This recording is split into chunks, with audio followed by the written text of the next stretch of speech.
O policial federal Sanderson esteve nesta semana participando de uma reunião com o diretor do FBI Christopher Wray juntamente com outros parlamentares e agentes da Polícia Federal. A presença do diretor do FBI foi um convite especial do diretor da Polícia Federal, Márcio Nunes. O diretor visitou a Superintendência de Brasília e conversou com agentes da PF e parlamentares que relataram para o diretor da maior agência de investigação do mundo provas de que o ministro Alexandre de Moraes tenha tomado de assalto a Polícia Federal e ainda com a omissão do Senado, ao que parece os senadores com processos no Supremo deram aval ao ministro para praticar crimes sem sofrer qualquer processo no Senado Federal. Sanderson, que também pediu a quebra do sigilo do ministro para o juiz de primeiro grau, pois para o agente federal o ministro recebeu e continua recebendo dinheiro para arquivar processos no STF, concedendo habeas corpus em liberdade para réus indiciados pela PF. O diretor do FBI também disse que ficou surpreso com a decisão do Supremo de ter anulado a prisão em segunda instância em 2019, com isso milhares de condenados foram libertos. Algo assim, de acordo com Wray,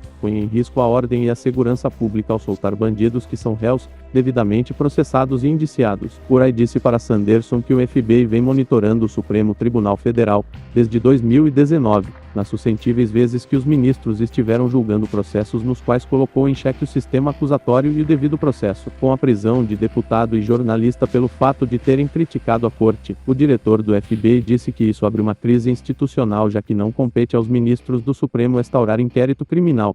É de competência exclusiva dos delegados de polícia e do Ministério Público. Eles estão cometendo um gravíssimo crime, os ministros do Supremo. Quando isso acontece, devem ser devidamente aberto um inquérito para apurar essa conduta criminosa dos membros da Corte Suprema, disse o diretor do FBI. Sanderson relatou também para o diretor do FBI, por 2 vezes foi ameaçado pelo ministro Alexandre de Moraes, por ter questionado a participação do ministro num esquema que ficou conhecido como celular-bomba, do qual Alexandre não quis liberar acesso ao celular de um advogado apreendido pela PF em 2018, colocando sigilo no aparelho. Christopher Wray disse para Sanderson que se a existência de envolvimento desse advogado com o ministro do STF, a Polícia Federal tem o dever obrigatório por lei de instaurar um inquérito policial. O diretor ainda ficou surpreso por ter descoberto que ainda não foi feito isso de imediato, já que isso é um crime grave e leva a crer que a PF sofre uma grave interferência do Poder Judiciário, colocando em xeque a sua autonomia. E faço questão de também citar, eu sou policial federal há 25 anos, trabalhei numa operação Hurricane, no Rio de Janeiro, 2006, 2007, e eu me lembro que naquela ocasião, a título só de curiosidade, nós estamos aqui todos no mesmo barco querendo a mesma coisa, o que o senhor quer, o que eu quero também. E eu me lembro que, Altineu, nós, naquela Hurricane, operação o Furacão, no Rio de Janeiro, numa das buscas, entramos numa residência de uma personalidade de primeiro escalão governamental da época.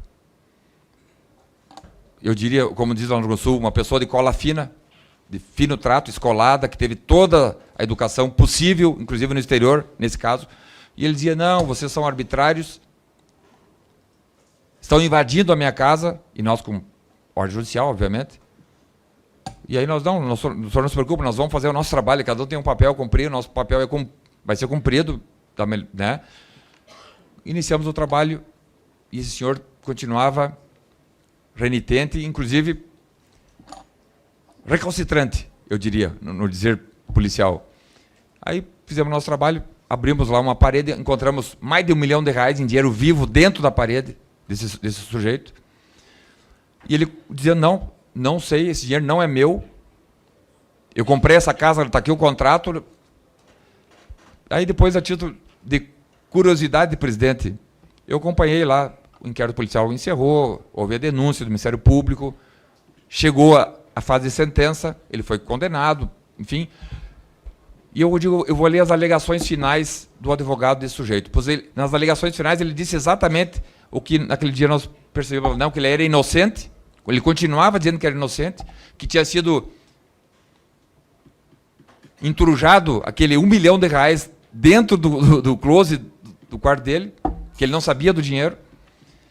De modo que vir aqui o senhor, com a qualidade intelectual que possui, um doutor, na verdadeira acepção da palavra, e dizer que não sabe, não viu, para nós é normal. Ontem eu referi aqui que eu, na minha atividade profissional, que tenho muito orgulho de ter exercido até janeiro, eu colhi mais de 1000 depoimentos.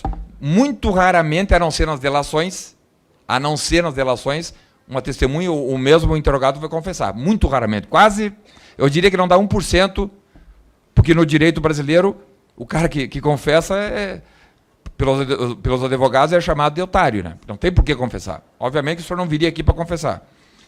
Mas eu quero fazer algumas perguntas e o senhor responde se quiser. Primeiro, já foi preso, indiciado ou processado criminalmente? E se já foi preso, indiciado ou processado criminalmente, por quais tipos criminais? Segundo, por quanto tempo o senhor esteve à frente do BNDES? Qual a sua relação com o ex-ministro Mantega?